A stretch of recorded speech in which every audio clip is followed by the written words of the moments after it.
we perceive coaching to be about the X's and O's and what we do technically and tactically. But as was quite rightly said, unless we know our players, we can't start to do that. So that really resonated with me, if I'm perfectly honest. Okay, good stuff.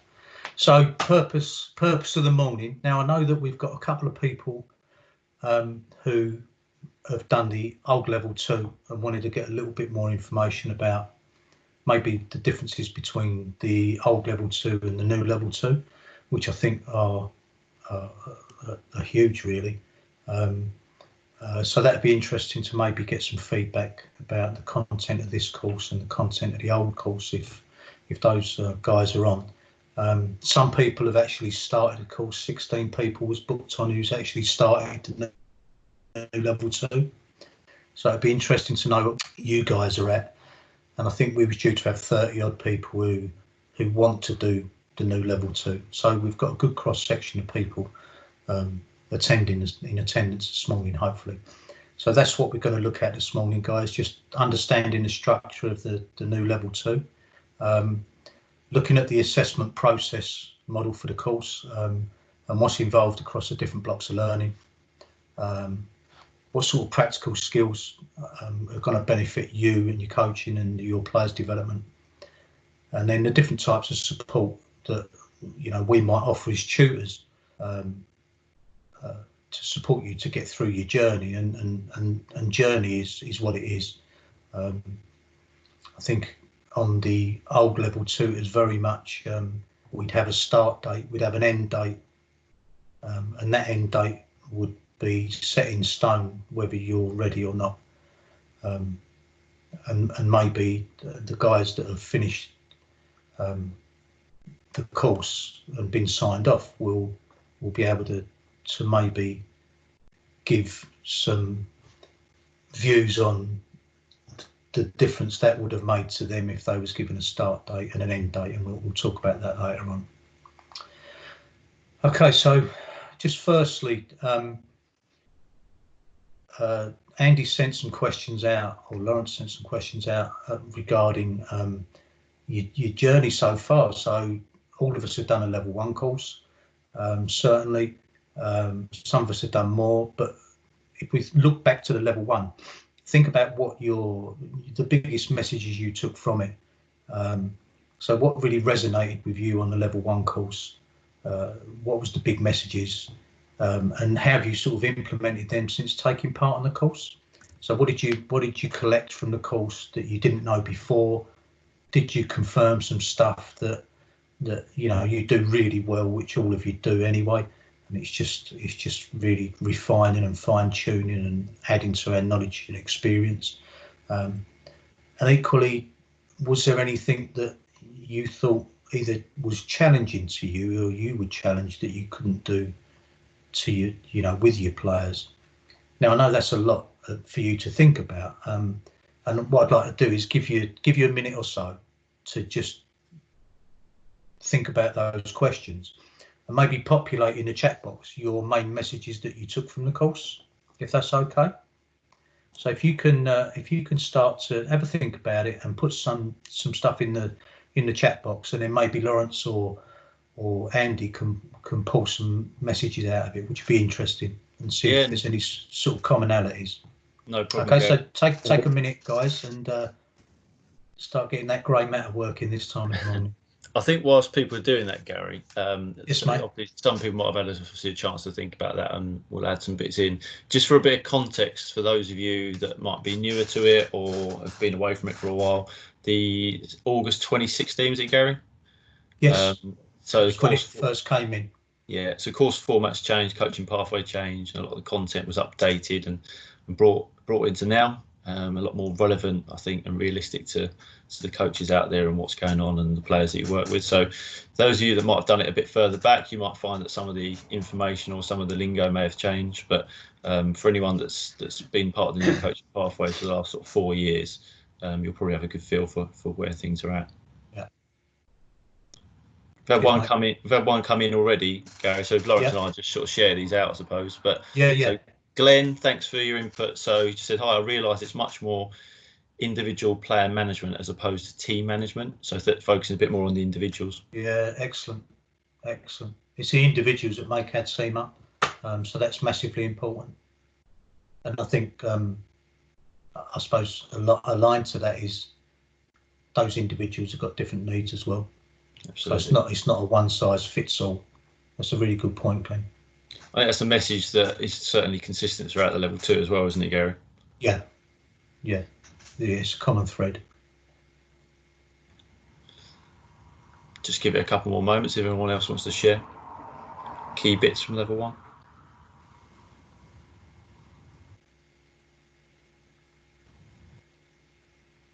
We're all still thinking, are we? There's a few coming in. There's a couple coming through. Go on, fire them out there. So Neil Wilmore has just mentioned more of an emphasis on fun. So he's coaching under 10 and 11s yellow or third team at Frinton Youth, and he's learned to develop each player individually more so now. So similar to Glenn's point, really. So more of an individual approach rather than managing a team as a whole. Yeah. Which I think is a common misconception. When people kind of look at football coaching, they maybe just consider coaching a team of players to win games, when obviously it's a lot more than that. Brilliant. Simon Mason, thanks for so the importance of the arrival activity and how this can set the tone and tempo. Really good point, and it's probably something that some people may not have been introduced to. Certainly a lot of people attending level 1s, it's quite a new concept, and it's literally what it says on the tin. It's an activity to get the players going at the very start of the session that can really, as you say, set the tone there, Simon. I think anyone that uses those effectively and tries to link them to perhaps the theme of the whole session sees quite a marked difference in all kinds of things. So it might be behaviour, it might be people arriving earlier because of the excitement of getting involved and not wanting to miss the arrival activity. So I think that's a really good point, Simon. Yeah. Paul's also added to that as well about arrival activities. So Paul Deere, as just mentioned, arrival activities and using game-related practice instead of the usual match at the end. So similar to Simon there, so both in agreement on that. Arrival activities are massively important. And as you mentioned, with relating your practice to the game. Yeah, that's good. Got loads coming in now, Gary. That's great. Some of them will link. Perhaps we can make a note of a few of them. But so Pete, I'll just do a couple quickly now. Perhaps hand back over to Lawrence. So Peter, thank you. So focus on long-term player development and not just instant results. So that's a massive one, really. So just looking at, some of you might pick up a group of people at say 7, 8 years old or whenever it might be, or even younger. And it's a long time, a long time until they're adults, until the results and things are really the business of the game. And there's a whole load of stuff that you can impact before then. Obviously, it's far too much to speak about right now. But I think that's one thing that people really do feedback off the back of level 1s is just that importance of looking at the long-term development of the people. So really good point. And then Martin Smith, biggest message for me was use the ball as much as possible. So ball rolling time, I suppose. Went away and changed so many sessions and have continued to do so over the last year. Really positive, Martin. Good to hear. Excellent. Yeah. And I think, ultimately they come to play football. So ideally, majority of that time that you have with them, that finite amount of time, involves the ball. Fantastic. Yeah. Okay, so we draw a line under it there, guys, and that's some great input. And thanks very much for your observations and your comments. So this is linked to it, guys, as well. So if we think about what we worked on, and it'd be quite interesting to see how much we actually remember of our level 1 course. I mean, if we did it fairly recently, then it may be sort of fresh in our memory. If we did it 2 years ago, 3 years ago, then there may be some things that we've actually forgotten about. So I'm just going to put a list up of things that you would have worked on through your level 1 journey. And it'd be quite interesting to see if we remember these things, but also what really you took from these things as well. So we look at the plan, do, review process, producing safe, engaging environments, which is what we've spoken about as well. arrival activities. So if we're planning to do our session, we would plan in our arrival activities. How effectively do you work with your players? So a lot of people have actually said that developing our players. I think the arrival activities have an impact on behaviours, like Andy said, quite rightly so. Sessions that link practices together. So we start with an arrival activity on the same theme as Andy said, and that's a continuum right the way through our session rather than jumping from one sort of element to another. Nobody mentioned the step principle. I don't think it didn't get flagged up, but I think the step principle is hugely important, and we talk about it on the level 2.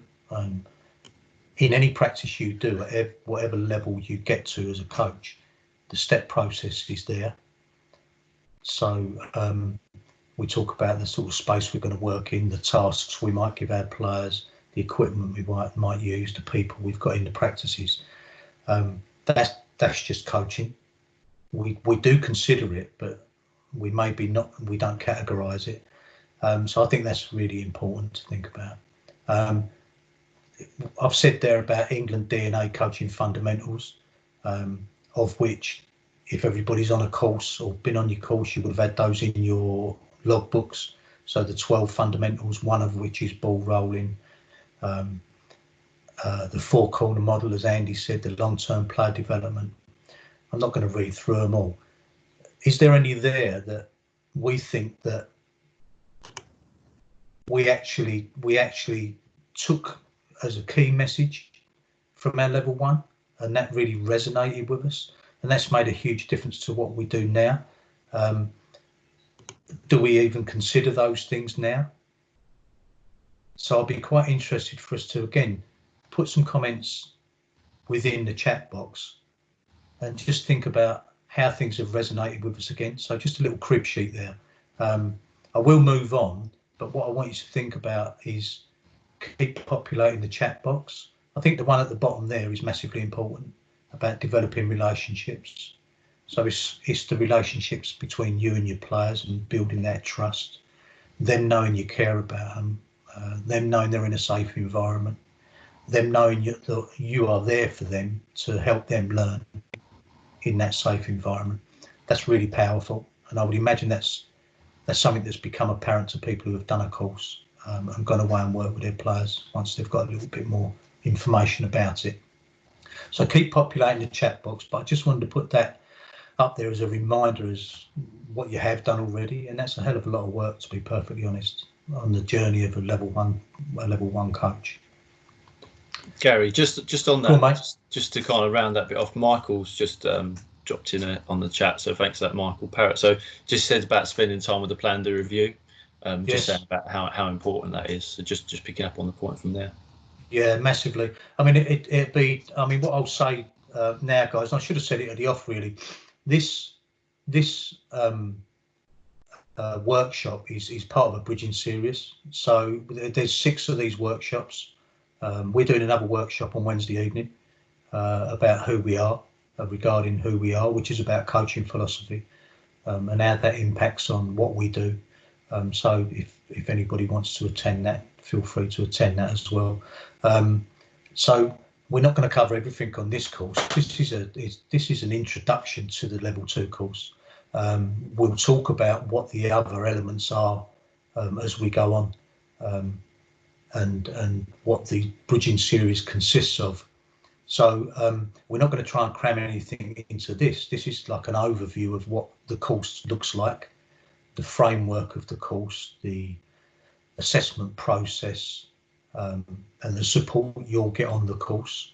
So we're not going to cover chapter and verse, but like I say, if there are any of the other workshops, and hopefully I say hopefully, I'd like to do these face-to-face with people in a room and on a pitch rather than do it online, because that will mean that hopefully we're out of this current climate that we're facing at the moment. But if we stay in this current climate, in this situation, then we'll ensure that you guys and anybody else who wants the information will get the information on a similar sort of webinar Okay, good. So just some questions. How's your coaching going now? Doesn't matter what level you're at. What were the parts of the course that resonate? We've done that. Don't worry about that, guys. Two interesting things there. And I think this is a question for any coach at any level. And I certainly continually ask myself this. What do I feel my strengths are? And what areas do I want to improve? And just from a personal point of view, with regards this lockdown and self-isolation and social distancing and furloughing, the amount of podcasts and webinars that I've listened to is incredible, and there's some excellent information out there. And I've not really listened to much specifically about football, but more about people's experiences and what it's meant to them and how different situations have empowered them, and looking at different sports for messages. So, you know, American football, basketball, ice hockey coaches, rugby coaches. There's some brilliant information out there that we can actually cherry pick to help us as well.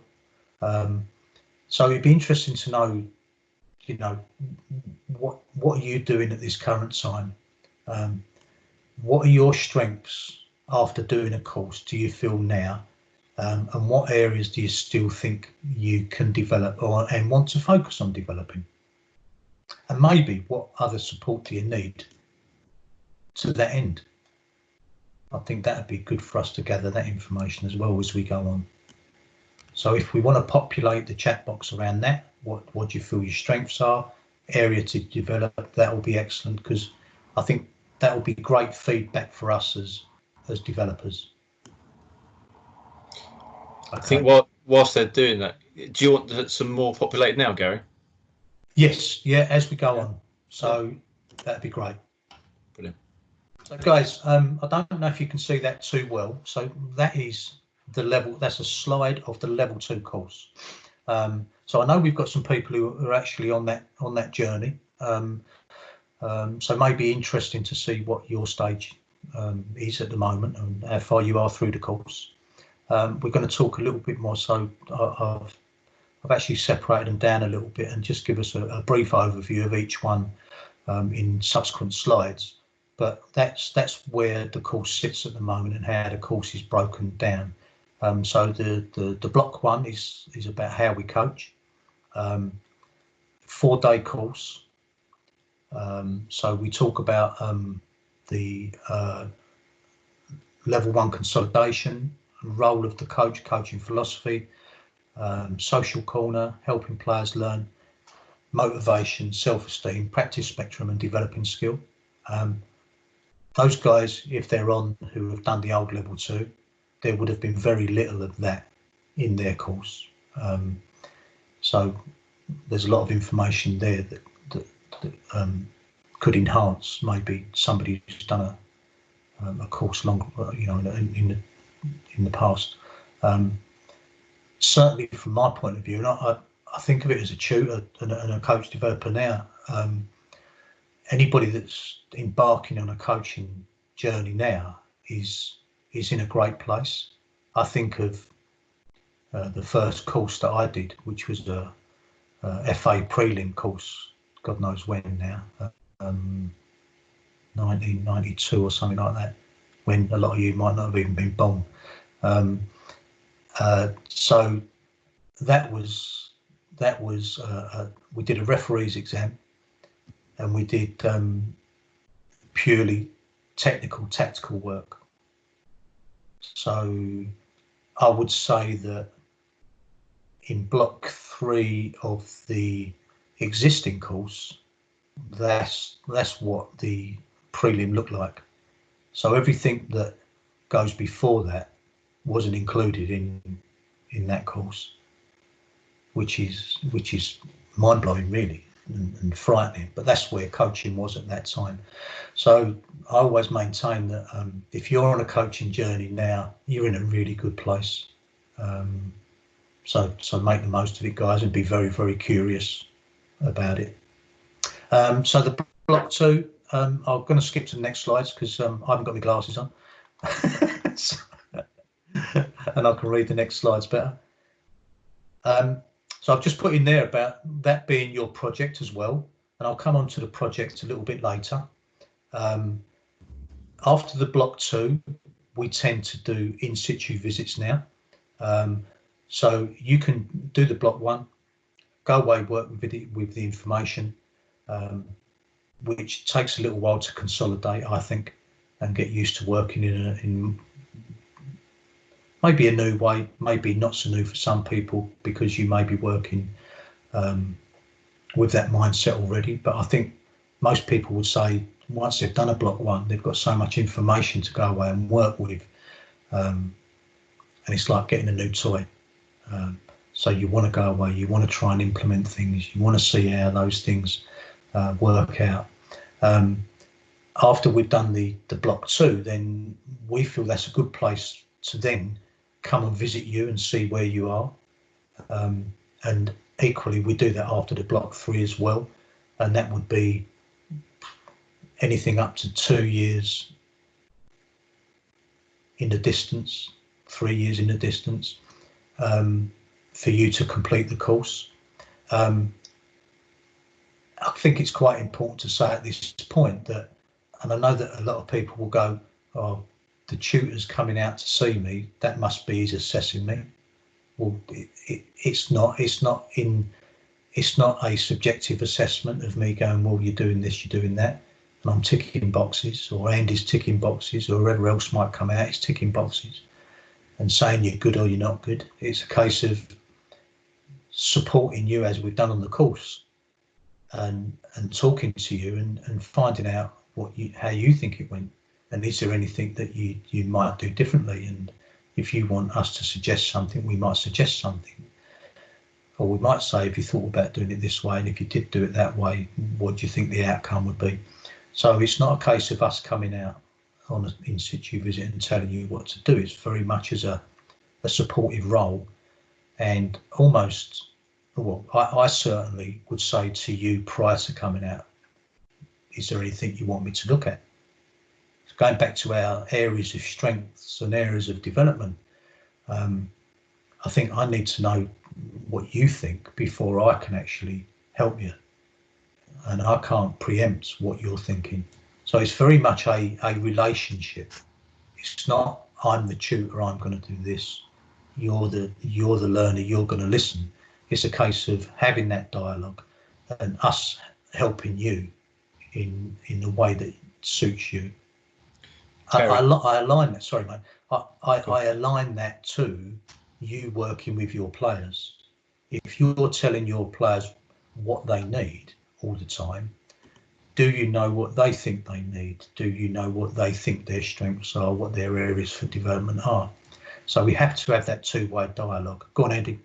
No, I just thought it might be a relevant time whilst we're on the in situs, just to bring in either Andy or mine, just to briefly share their kind of experience of that process, because obviously for a lot of people that's quite a new thing. Yeah, that'd be fine. So I don't know if Martin, are you there? Yeah, I am indeed. If you can hear me. Yeah, great. Yeah. Okay. Yeah, it was one of the things. One of the key things for me from the whole course was that how positive that visit was. And in some ways, people might think it can be quite daunting to have somebody come and watch over you as you're putting on a session, but it wasn't like that one bit. We had Andy come out, and as Gary said, that interaction was there before he arrived to say, anything you want us to look at and focus on, which was great. And right from the off, Andy just let us sort of crack on, do our session, dropped in and out every now and then with some ideas. But the great thing about it is that what felt like a good session, and Andy agreed, that went well, but there was some absolute gems that Andy dropped in as well, as just to make it, it would be even better if you thought about doing this.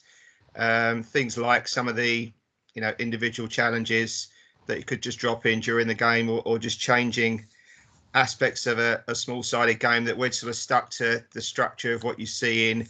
Here's how it looks on an FA slide. So, that's the way you should do it. But Andy just sort of helped us sort of say, that player would probably get a lot more out of it, or might get a lot more out of it if you asked him to do this, or have you thought about him doing that? And we've certainly, both myself and Andy have taken that on. From that day forward, it was brilliant. So I'd say anyone getting nervous about the in situ, please don't, because it was absolutely superb experience for me. Yeah, just echoing that. From my side, I was really scared of the man from the FA with the clipboard, and to the point where reading my feedback notes from completing the course, I was at a position, if it hadn't been for Martin, I was at a position to have actually called it a day without the in situs, because I was so stressed out over the thought of this guy coming to assess me. And I couldn't have been further wrong. And I'm really pleased that I did go through it. And the feedback forms that we got served to give us a good starting point for reflections and, improvements. What went well and even better if is a really good framework to deliver any kind of feedback. And if anybody is feeling in any way fearful of the man from the FA with the clipboard, I can definitely say it's not founded at all. It was a really positive experience. Might have been different if it had been Alan, because I think he still scares me. But no, seriously, it was great. And we were able to do our session together, which I don't know whether is actually the done thing or not, but that actually helps having somebody to sort of partner up with within your same club or in a local club, so you can keep each other going. But the institutes are not as scary as they might feel. I think on that, obviously, there's a whole load in there, Gary. I'm sure you'll pick up on. That's brilliant. And really appreciate you guys sharing it. But I think just the example for you guys, the fact of working with somebody else, I suppose the message, if you don't already have that in place, it's just such a fantastic mechanism to have. There's a whole load of people, perhaps there might even be some young people within your club, perhaps playing in the older age groups, that want to get into coaching. And it's just another pair of eyes and ears to support and to challenge and to check stuff and just a different perspective, because everyone is different. You guys are completely different, Andy and Martin completely different, but was able to have conversations with them, build that relationship. And that's for us, I suppose, as deliverers and as tutors, is the most enjoyable part, is actually getting to know the person a little bit more and ideally give them a little bit more support than perhaps we've been able to in the past. Yeah, I think the important part of that as well, and more likely in addition to that, is if we are going to work with somebody, make sure it's somebody who doesn't just agree with us. Yeah, I think that it's better to have a critical friend.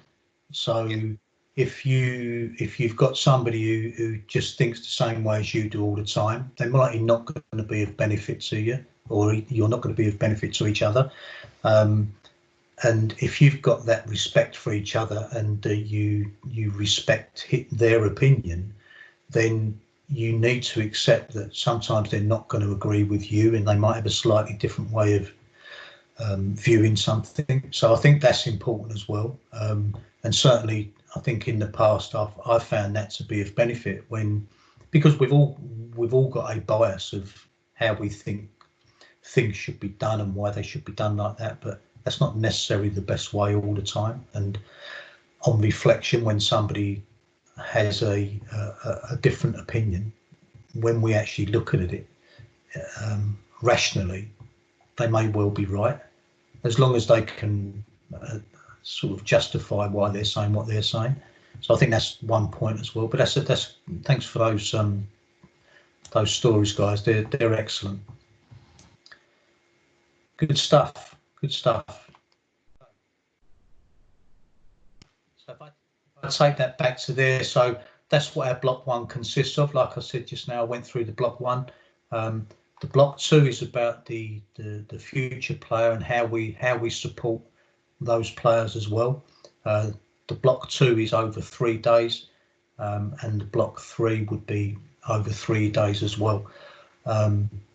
so the block 3, like I said before, is predominantly the tech part of the course, if you will.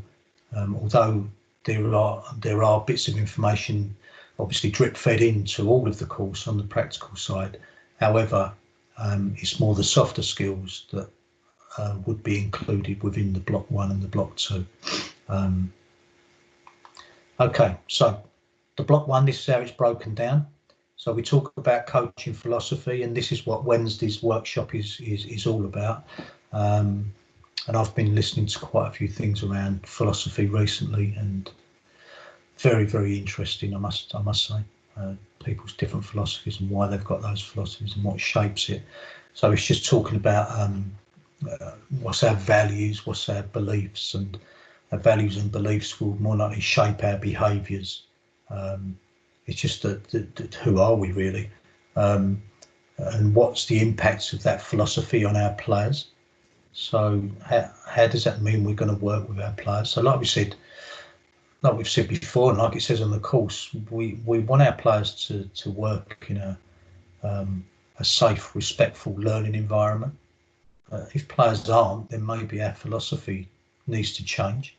There's a lot of conversation and a lot of debates and a lot of discussions around, winning versus development and things like that. And it's just really doing the right thing for our players. And I think going back to our feedback earlier about our level 1, I think the main message for me that came out of a lot of comments was it made me work with my players better. It made me appreciate that players are individuals.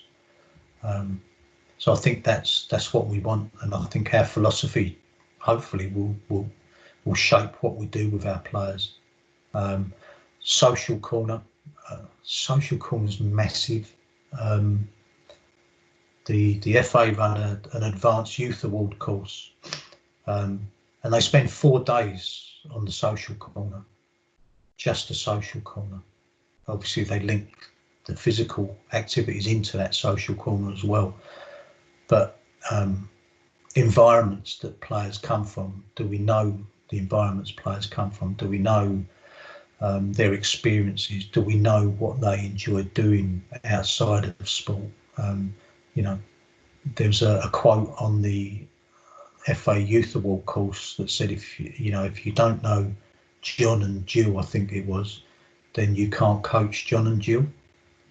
And that's really true. So if we don't know our players, we can't actually coach them. And part of that is knowing what they like, where they come from, what's the support mechanism around them.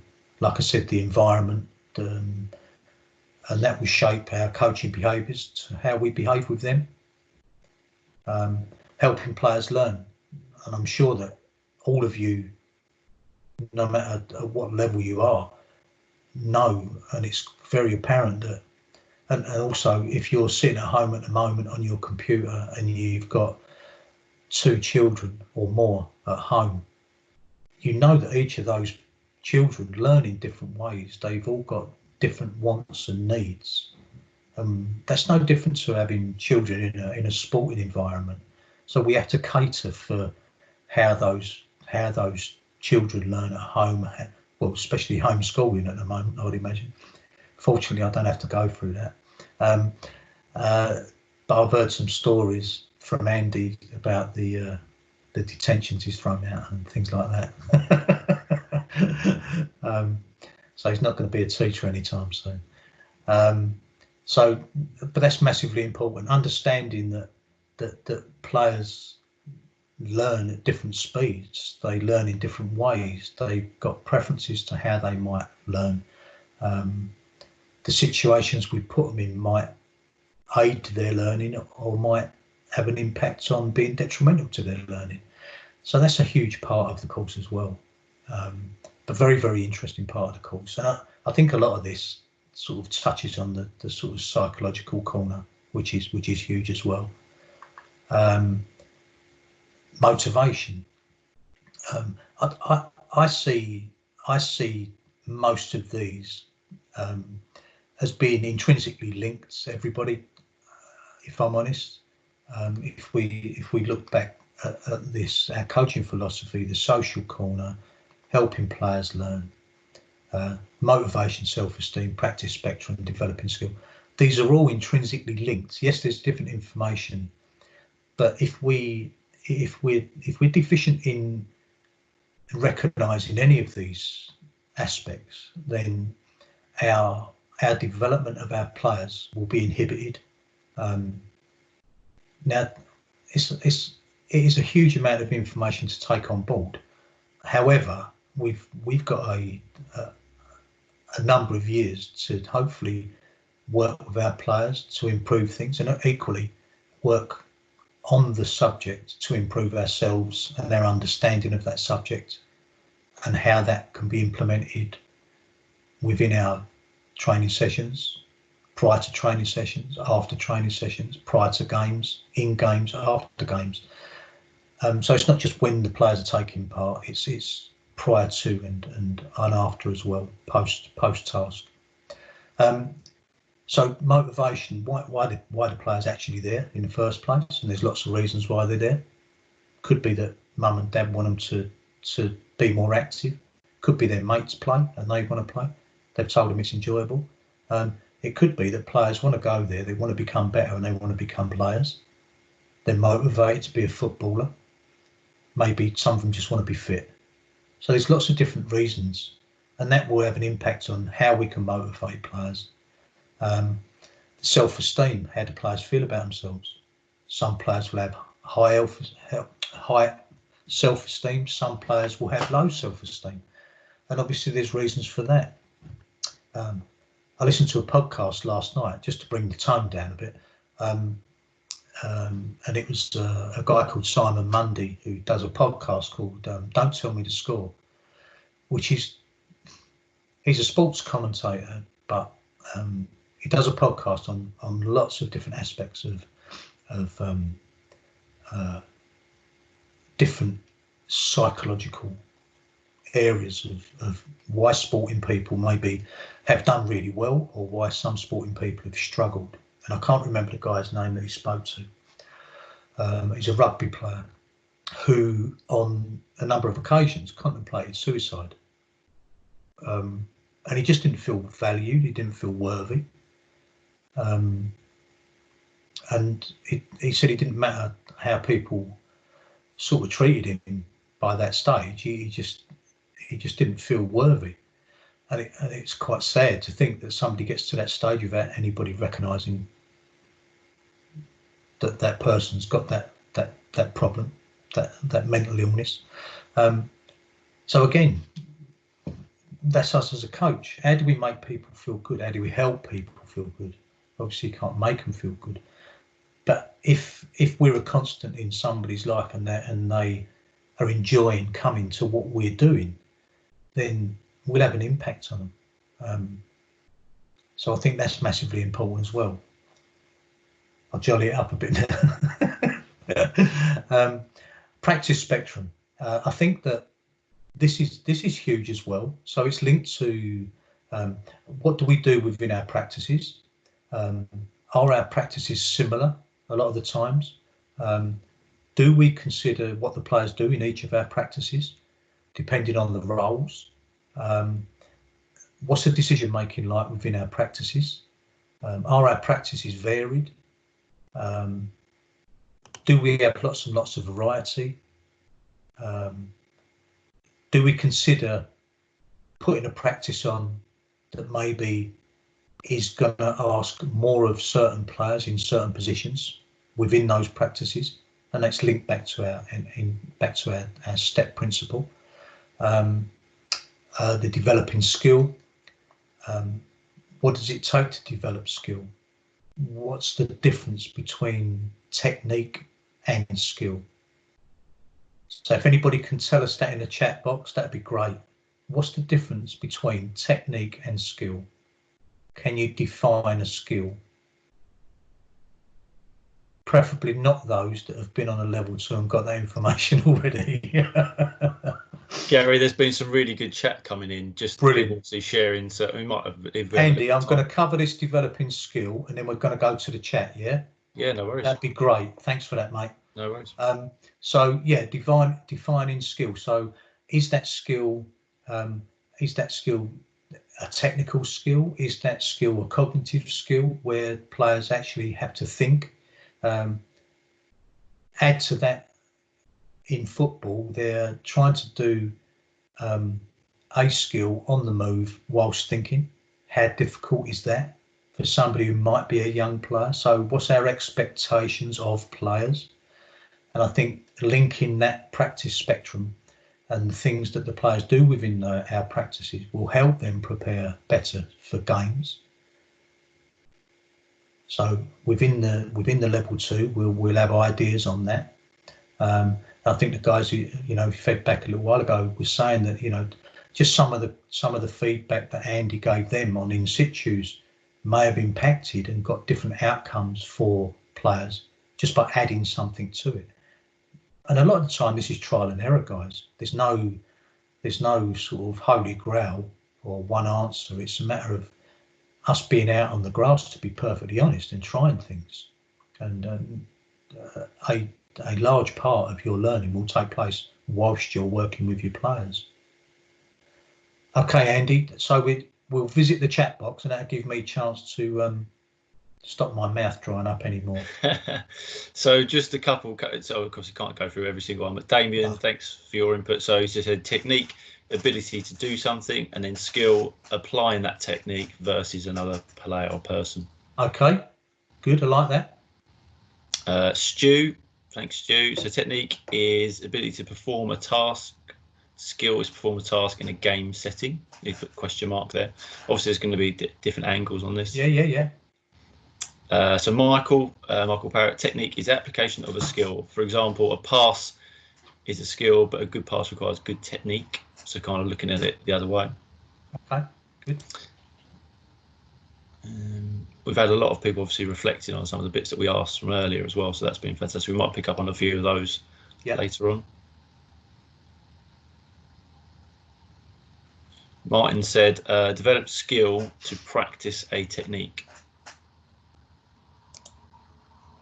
Say that again. Martin Smith said, develop skill to practice the technique. Okay. Interesting. I'm not going to give an answer. No. I suppose it's just a lot with a lot of this stuff, and those that haven't perhaps been on it yet, and you may well have a good understanding of this anyway. But I think it's just taking on board some slightly different angles on how you might do things. I suppose just breaking things down a little bit. I know Andy and Martin mentioned about the sort of technical side of the game. There's so many aspects that you could break down into smaller parts. And I think what a lot of people do feedback on the course is just gives them that bit of time that perhaps they don't have in their normal busy schedules to actually really think about what it is that they're doing. And I think that's probably something that we take away a lot as tutors as well, is actually a lot of people do just appreciate having that time in a room or out on a pitch with other like-minded people who love the game to actually just think about this a little bit more, because in your busy everyday lives you might have a little bit more time to think about it now, potentially, some people, but there's so much information out there. And it can be quite hard to sift through. So I think, just spending some time on conversations like this or with other people can be really useful. Just a couple more that have come in, Gary. Thanks, Naomi. So Naomi said, technique unopposed, skill opposed. Thanks for that one. Paul Deere, skill using the right technique in the right time, place. And then Simon, technique, how to do it, skill to do it. Okay, good. Cheers, guys.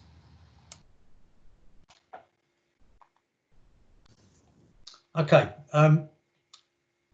so going on to the block 2, everybody.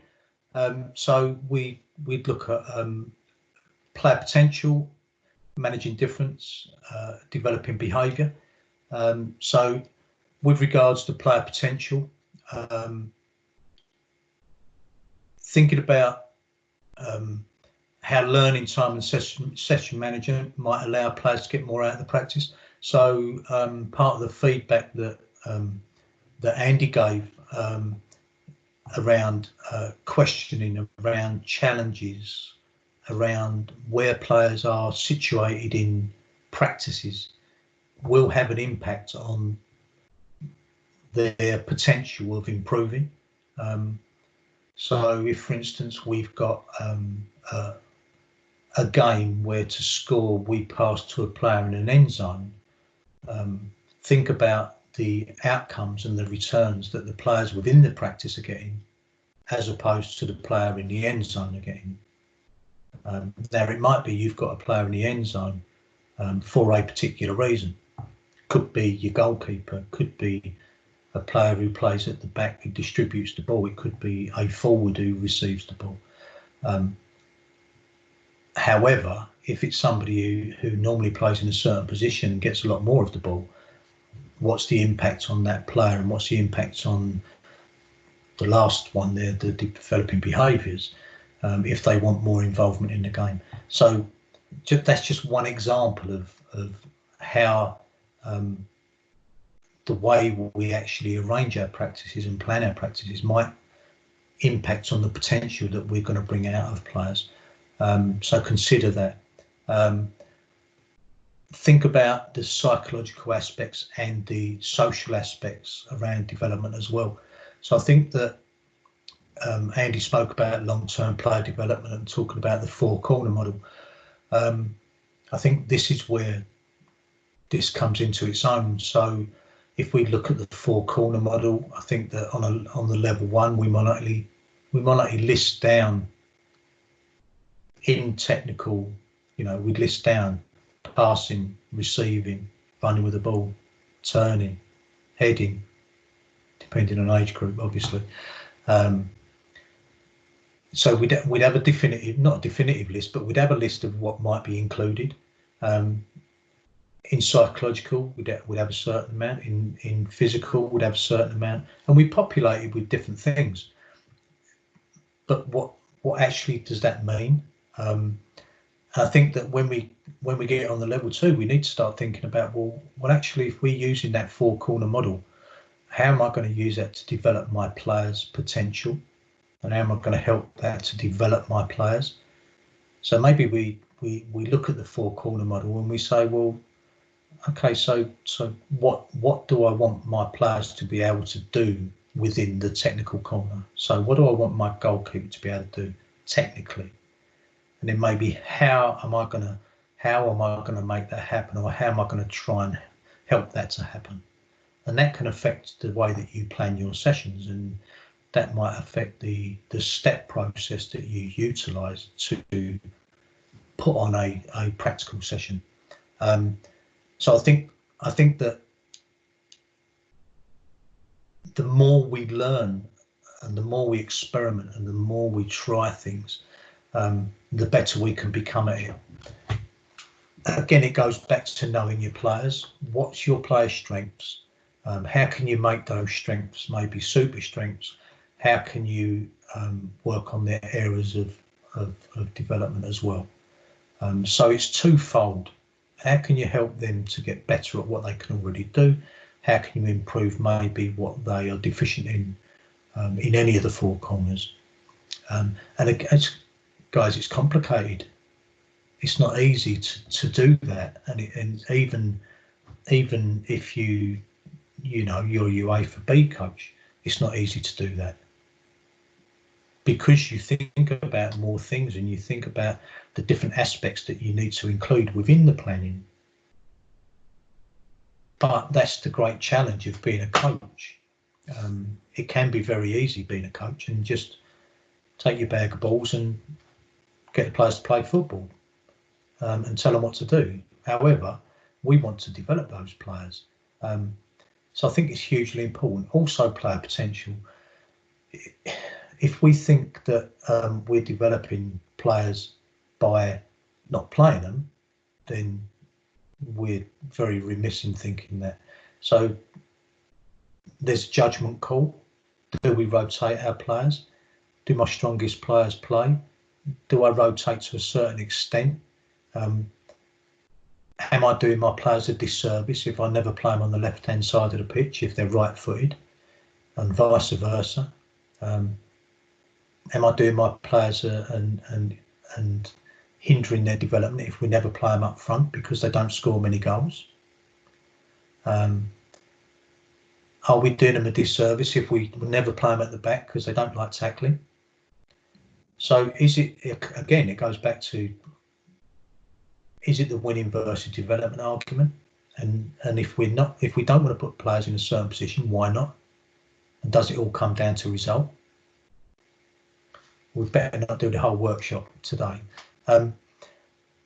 Managing difference. Again, links into player potential, but talks about maybe the maturity of players. So some players will be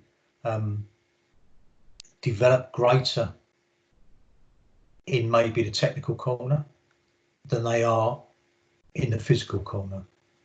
So if you take a 10-year-old and they're a small 10-year-old, they can't battle physically, and they can't be combative physically with a well-developed 10-year-old who's maybe physically 2 years ahead of them in their development. So maybe that player becomes a better technical player because that's their armory. Maybe they make better decisions because they have to, because they can't get away with using their body and their speed and their power as much as the bigger children. You're always going to have bigger children, you're always going to have smaller children, and you'll always see that some are, again, whether it be technique or whether it be decision making or whether it be that player focuses far more than that other player. Or is it that you look at the social corner and there's a young player, when they turn up, they're talking all the time, you can hold a conversation with them. Equally, there's another player there who hardly says a word. So that links in again to other corners. It links into that social corner. It links into maybe motivation. It links into self-esteem. So like I said before, and I keep going back to it, I know, but everything we talk about on this course is intrinsically linked in some way. We can't really have one without the other. Utilising that step process like we spoke about earlier can help us to maybe give some players an advantage and make it more challenging for other players. It could be we challenge the players technically, it could be we challenge them physically, psychologically or socially. If we've got somebody who's really quiet, so say Andy's really quiet, I know that's hard to imagine, but if we say Andy's really quiet, I might say to Andy, do me a favour, Andy, can you go and tell the team this? I don't want to let everybody know, but can you go and tell them this? I want you to be the captain for a minute, and try and get Andy to relay that information to bring him out of his shell a little bit. So just a little subtleties of what we might do around managing difference. Okay, developing behaviour. So how do we help to develop behaviour and how do we manage behaviour? And maybe we talk about why does behaviour happen in the first place. So it could be that it might be boring. It could be that players have been standing about too long, listening to us talking. So think about the ways that we can keep the players engaged, because we spoke about ball rolling time earlier. And I think ball rolling time is one of the best ways to manage behaviour. If the players, to be perfectly honest, if I was 10, or when I was 10, from what I can remember, because it's a long while ago, when I went to play football, and to be perfectly honest, there wasn't any organised football at that time. So when I stepped out onto the green in front of my house, straight away I walked into a game of football and I played football. So I didn't really misbehave because I was doing what I wanted to do. I don't know how I would have reacted if I was a 10-year-old who'd been dropped off to training, and then this adult was standing in front of me talking for 10 minutes. I don't know whether I would have misbehaved or stood there really quietly and listened intently, because I don't know if I did that at home. So think about how we can engage the players, because the more we engage the players, the more chance there is that they will not misbehave, because you're giving them the chance to do what they're there for, and that's to play football. Okay, so managing mistakes. first question maybe is why do players make mistakes? And there's lots of different reasons why they might make mistakes. So again, anybody that's maybe anybody that's done the level 1, maybe if you're on a level 2 and you haven't done this yet, why do you think players might make mistakes, or why do you think your players actually make mistakes? I know why I make mistakes, and I still make mistakes, and I still will continue to make mistakes, more likely on a daily basis. But I make less now than I used to. So why do your players make mistakes, either in training or when they play games? So it'd be good to get some feedback on that, guys, as well. So if we can just put down some bits and pieces there. Andy, Lawrence, anything in the chat box at all? Yeah, there was just now from Glenn, just when you was talking about managing difference. So just an interesting point, really. So maybe just something to have a think about. Cool, mate. Glenn mentioned that managing difference is one of the hardest points, as they have 4 of their girls who do Colchester PDC. So obviously a bit of a difference in ability between the players. Trying to plan training sessions where every girl benefits at grassroots level can be complicated. So just highlighting really the difference in obviously skill amongst the players, especially in girls football, that can be a challenge. So yeah, obviously quite an interesting point there from Glenn.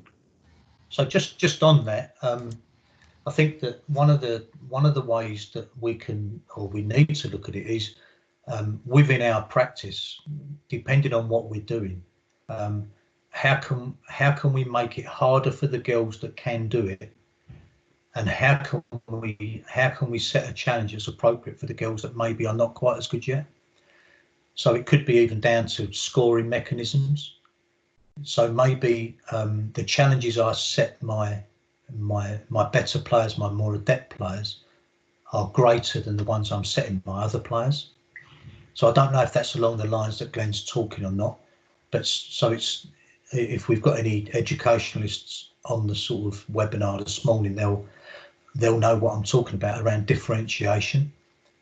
So it's players working on the same theme, the same topic, but they're challenged in different ways.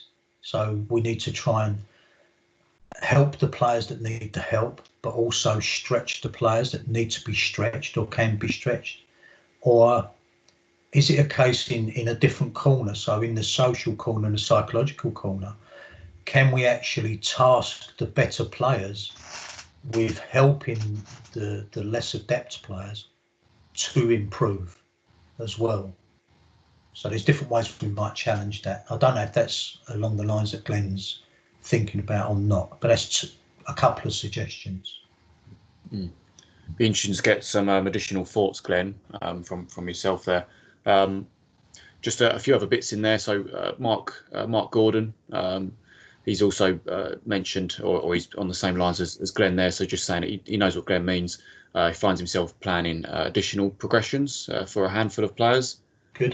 So it's more work for his planning, but he's just mentioned it's nice to see them enjoy themselves. So Mark's obviously a slightly different approach, and that maybe he plans a bit additional for those players, which obviously is an extra task. So just speaking about the managing mistakes. So Michael Parrott's just moved on to that. Were you speaking about? Okay, yeah, great. So Michael just mentioned that mistakes can be made if they feel pressured, and he says it's best to let players make the mistakes and then show them where they are going wrong after the events happened. Good. Yeah. Good point. Damien, sorry, Lawrence, just on that, was that Michael, would you say? Yeah, Michael Parrott. Yeah. That was... So Michael, that's a great point. One caveat to that might be, I might ask them first prior to telling them. So do they know why that mistake happened? Right, before I go in and help them, because it'd be good to know whether they know they've made a mistake or not. But that's a really good point. Thank you. Damien's mentioned about mistakes as well. So he's just mentioned we have positive mistakes, like trying something difficult when there was a simple option on. And he says it's good to make, it's good to learn from those, just as long as they're not making the same mistakes repeatedly. Martin's gone on to say that he doesn't mind his under nines making mistakes.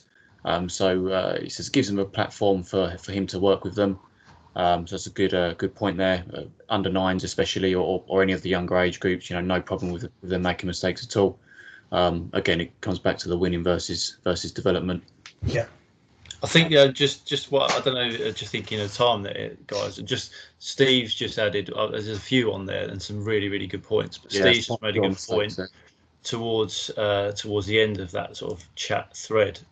Just saying you have to be of the understanding that nobody means to make a mistake. It's not a deliberate act, which I think is a very good point. And how we manage that can have a huge impact on a player, young or old. And I think that's such a big point. Something that just on level one, which maybe just creates a lot of debate. And it's not one for right now, but it's our perception of what a mistake is. So is it a mistake to them? Probably not, because they were trying something. So for example, passing across your own goal as a general cultural thing, English football, we never do that. But you have to ask yourself why not, because you might look in a professional game and it happens often, and the game moves in trends. But I think it's probably not a bad thing just to have at the back of your mind is when you see something, is it always a mistake, or is it just that you perceive it to be one? I think it's a much bigger discussion, but I think it's worth just a bit of a takeaway with that. I think that's a great point from Steve. Did you say? Yeah, it was Steve. Yeah. No, I think that's a great point. There's some really good stuff, some really good feedback, some excellent feedback, guys. I think that I think we need to keep it in context when players make mistakes. I like mistakes, if I'm perfectly honest, because if they're not making mistakes, they're not trying things, they're not trying new things, they're not trying to be creative and expansive and expressing themselves and be innovative. So I quite like mistakes, but then I might have a different mindset to some people. So if I see people playing safe all the time, I don't see that as great, if I'm honest. I like players to take chances. And to be fair, it makes football more attractive. Yes, there might be consequences, and if we're worried about winning the league, then we might get upset. But if we're worried about my players getting better, I know that by them making a mistake and by me managing that situation, they're going to learn. And it might be my fault that they've made a mistake, because I'm saying to them, well, if you think you want to do that in the game and you want to try something in the game, you go ahead and try it. I'm not going to say to my backs, don't pass across the goal, because in some circumstances that might be the best option because they can't pass anywhere else.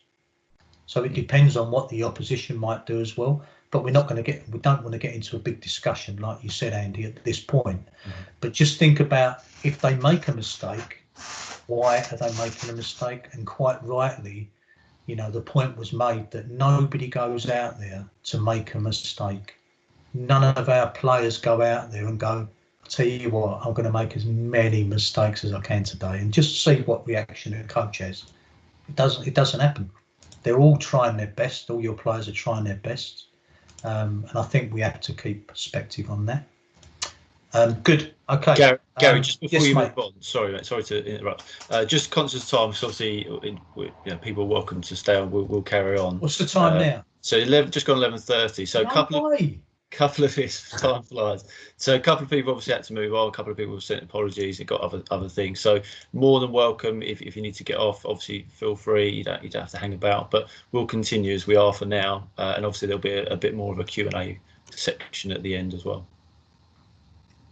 God, can time fly, eh? Okay, so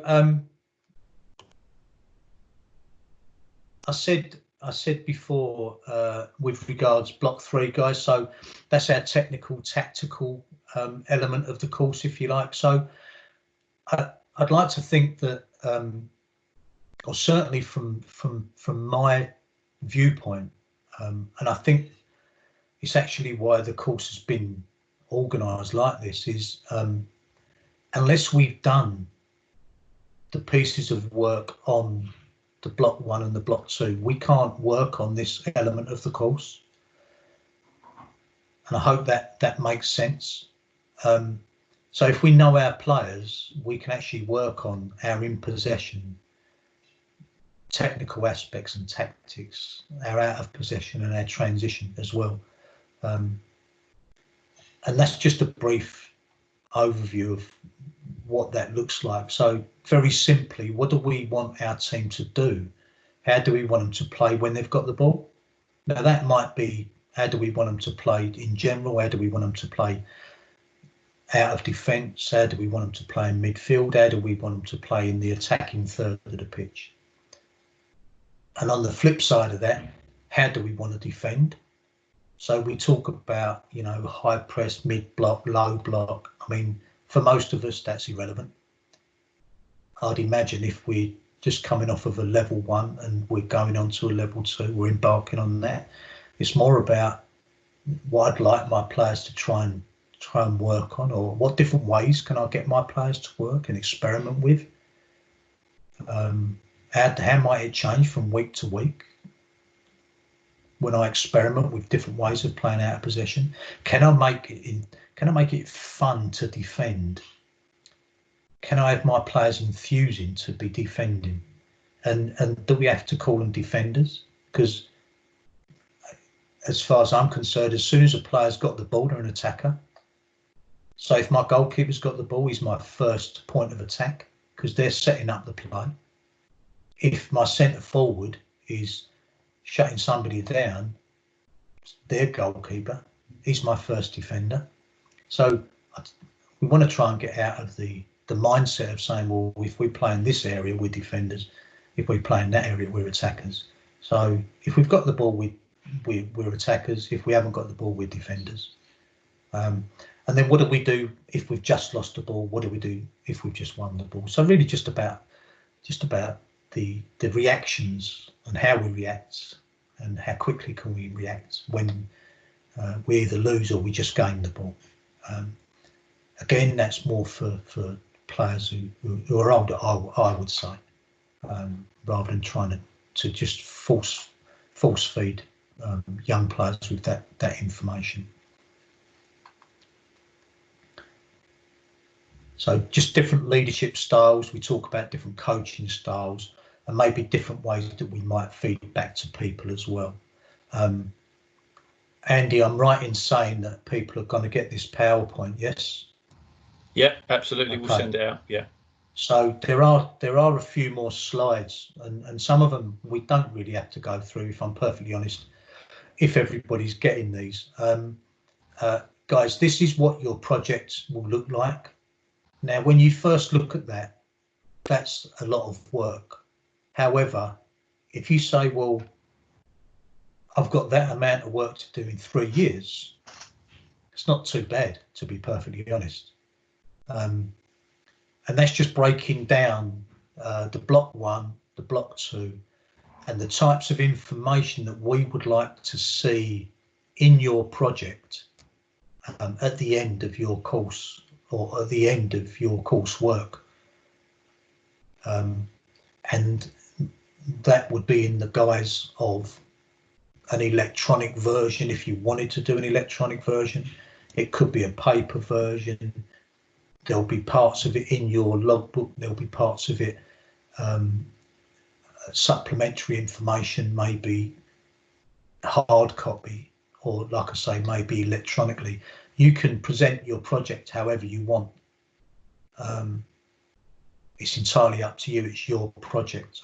We're not going to be prescriptive about how it should be presented.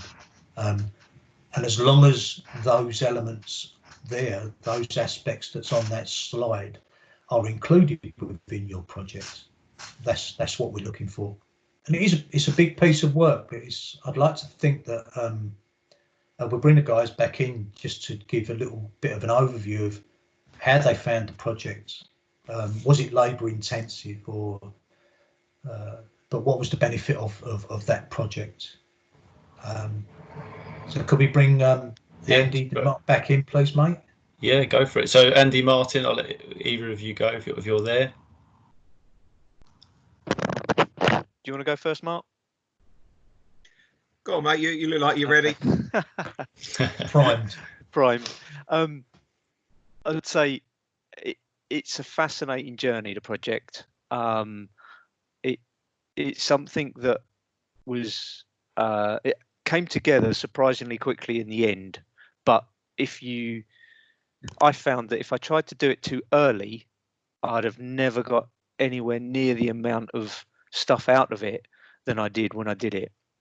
It talks about, keeping track of your sessions for a minimum of 8 weeks, and there is the opportunity that you could rattle through it quite quickly, but actually I chose to do mine as a season-long project, and we tracked my under 13 season last season, and I'm pleased I did it that way, because you really learn more about yourself, and in answering those questions, what motivates you in terms of why you coach, how you coach, the environment you set, looking at the needs of your individual players, the player profiling. I included doing some 5C type framework profiling in my project. And just on that, what's 5C information? That's the psychological framework stuff that was done with Loughborough. Okay. Which I got out of the youth module 1, I think, Gary. Yeah, no, some people just wouldn't know what that is, mate. Right, okay, sorry. Thank you. So it was more to do with the self-esteem, the psychological strengths and weaknesses of a player in terms of, what are they like in receiving the ball under pressure? Do they want the ball? Do they go and hide? Do they like to make decisions? How do they beat themselves up if they make a wrong decision? That type of thing. Yeah. That really helped me to manage the difference and deal with sort of teenage angst amongst the team. We have a team where in our under 13 season we had 4 new players that had never played football at all in their lives. So managing their difference along with others that I'd been coaching since they were 6 and 7 was quite a challenge. But in doing the project, it enabled me to really understand those players much better, and why they play and why they turn up to my training sessions. The only advice I'd say is don't rush it. Try not to rush it. You can be as big and as or as small as you want it. I got more out of mine by really thinking about those key points that are on screen now. That's excellent. Thank you. Thanks for sharing. Martin? Yeah, I mean, similar to Andy, really. Mine, the benefit I got out of it really was the player profiling. I think was the most part of it. You have the things about yourself as well, but the player profiling really sort of brought to light some of the differences, be it technical or the age within. Yes, they're in the same age group, but they're nearly a year apart, some of those players. And once you've got all that information together, it just does help you understand those players a little bit more and where they are on their particular journey. And that in turn can help you just how you might interact with those players, and just recognizing that they're not quite the same age or technical ability as another player, and there might be very valid reasons for it. So it just helps you just think about that a little bit more. And similar to Andy as well, it seemed daunting again at the time when we were told we're going to have to do a project, but once the sort of structure was in place and just started to build on it a bit at a time, but it really did, as Andy said, it really came together quickly at the end. Once we'd gone through all of the blocks and had all that extra information, it really didn't take long to pull together. So again, just similar to the in situs, don't be daunted by it. It's not as bad as it sounds or looks. Guys, really appreciate that. Gary, Brilliant. can I just add, having supported or been a very small part of Andy and Martin's journeys, if you like, their projects were completely different, which is refreshing, and is what we see a lot through the roles that we do. But it's great, and I think that just goes to highlight what's already been mentioned, is that it can be as big or small as you like it to be, but as long as those areas are covered. I think what a lot of people find becomes a little bit of a labour of love in the end, and actually the whole idea of it, yes, it's a qualification, but it's to help and support you in your journey as a coach. Now, even if you were just to take some of those bits there from that slide and just consider some of that, it might push what you do now onto another level in terms of your own development as a coach anyway. So I think sometimes it's just an eye-opener as opposed to trying to bombard you with information. No, without a doubt. I think from thanks for sharing that, guys. That was brilliant. I think, to be perfectly honest, when you embark, I mean, I suppose I was the same as anybody when I started coaching. Is I wanted to get badges and I wanted to be qualified. I think as time goes on, you just want to improve what you do. Whether you get a piece of paper at the end of it is becomes neither here nor there. It's a case of how I can keep gathering information, how I can add more tools to my toolbox, if you want to use that analogy, and how that's going to help me then go on and work better in an improved way with my players, and hopefully that's going to enhance the development of my players. I think that's the process we sort of go through. But it's nice if we've put in that amount of work to get some validation for it, obviously. Good. Okay, brilliant. I'm going to skip these slides. They're beyond there. We don't necessarily need to see them today.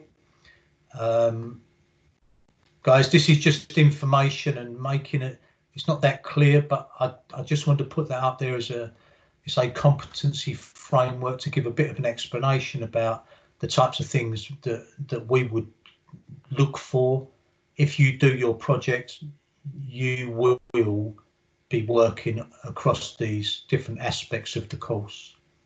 So again, that looks like a lot of information. However, throughout the course, you would have worked on those things.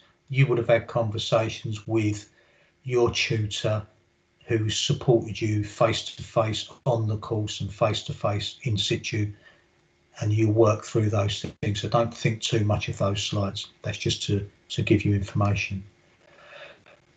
Just some contact information there regarding Essex FA contact. So Lawrence and Sue, who are both the coach organisers at Essex. I think, Andy, you've got some more information to give people later on. There's Twitter handle there, Facebook contact details. My contact details are on that slideshow as well, guys. So that's the presentation. I hope it wasn't too dry for people who was tuning in, and it's not a great way of presenting just on a slide deck and people looking at PowerPoint presentations. But I hope that we have had some excellent dialogue on the chat box, and there's been some great views on the chat box. What I'd like us to do